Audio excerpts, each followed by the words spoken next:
Hey fellow toy fanatics, welcome back to Dan's Toy Box. This is Dan coming to you today with the Spider-Man Retro Wave Marvel Legends 6-inch Spider-Man. Let's crack the lid on the toy box here and take a good look at him. He comes with 2 pairs of interchangeable hands, 2 fisted hands, and 2 thwipping hands.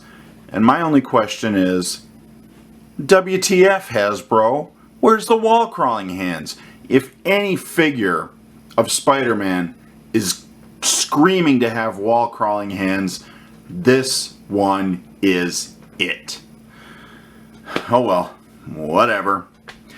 He also comes with 2 different head sculpts, one featuring a more distinct John Romita style of art, the other featuring the more classic Steve Ditko look.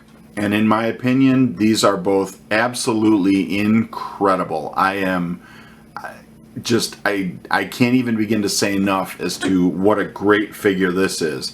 I'm probably one of the few people on the face of this earth who doesn't have the Pizza Spidey. So to be able to get this Spider-Man now and add it to my collection, this is truly, for me, the definitive Spider-Man. And I can't even begin to gush enough. I mean, obviously, Spidey with wall-crawling hands would have been 1,000 times better, but to that point, this is still an absolutely phenomenal figure. I mean, if you look at this, it is just spectacular. Certainly no pun intended. Those narrow eyes just look like they jumped right off the comic page. The cobweb design on the mask is beautiful. I mean, it's so well done. The lines are very, very accurate. I just find myself looking at this over and over and over again and thinking, what an incredible job they did. And even looking at the figure at the close-up with the wider-eyed version, this is still just nothing short of incredible. I mean, to me, the cobweb pattern on the entire costume looks as though they finally grabbed a Spider-Man comic from the 70s or 80s and said, this is how he needs to look, Hasbro. Get it done. I mean, the spider logo on the chest, while small, still looks really, really good. The red spider on the back looks like it literally crawled off the page. I can't say enough about the detail design that went into this figure. And the paint on it is really just incredible. I mean, that red is so deep and the blue is such a great shade for Spider-Man that, I mean, you can't look at this and say, nah, that doesn't match up. I mean, to me, this is definitely the Spider-Man that we've all been, really wanting and needing, so to speak. And I am just so glad to have this in my collection.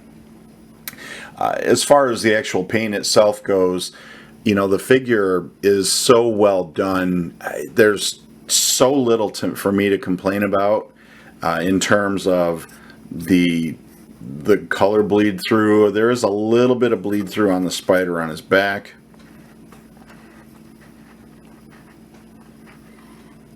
But it's so negligible that it doesn't ruin the figure for me. The cobweb pattern, they probably could have been a little more curvy like his webbing is. I mean, you can see it a little more closely on the boots. But overall, though, I just really, really love the paint scheme on this figure. In addition to that, when we talk about the articulation on this in a minute or two here, this is what Spider-Man is supposed to pose like.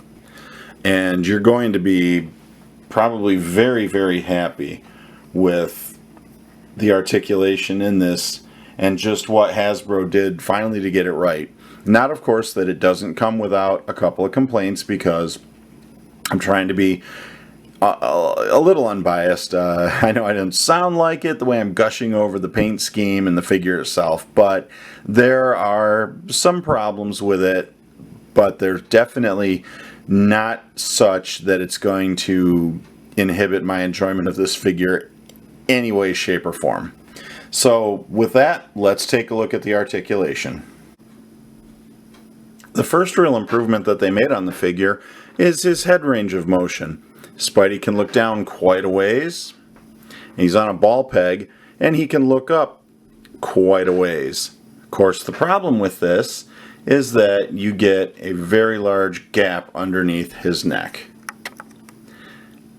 That can be a problem if you're posing for pictures, but if you're creative enough in your posing, it shouldn't really show very badly.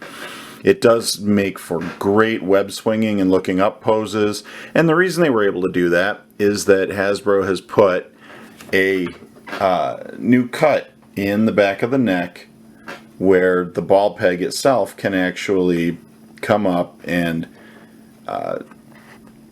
I'm sorry, not come up, but allow the ball peg to actually move back a little farther. And while it doesn't look the best in terms of aesthetics, it really does help with that upward movement to give us, much better range of motion. And as you can see, Spidey can look up quite a ways.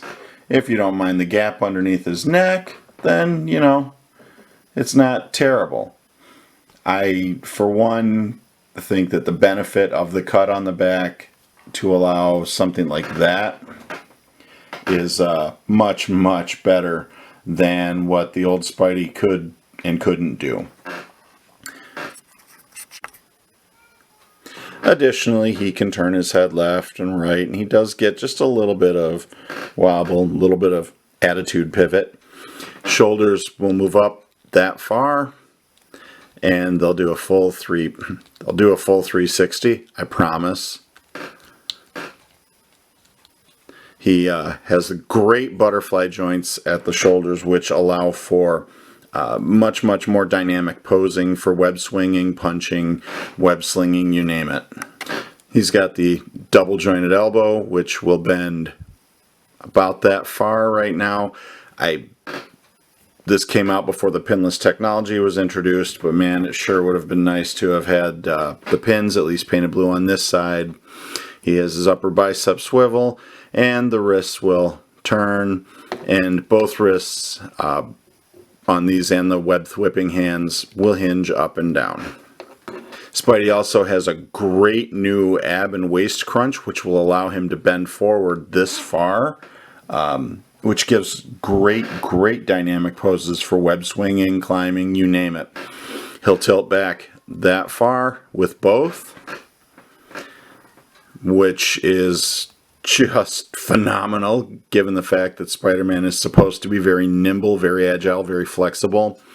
And the sculpting even continues right up into underneath the chest here. Unfortunately, it does not on the back, and you kind of get this weird looking bump right there. But I mean, again, it's something that's so negligible in terms of being annoying that I can't find any fault. I mean, I really can't complain about it.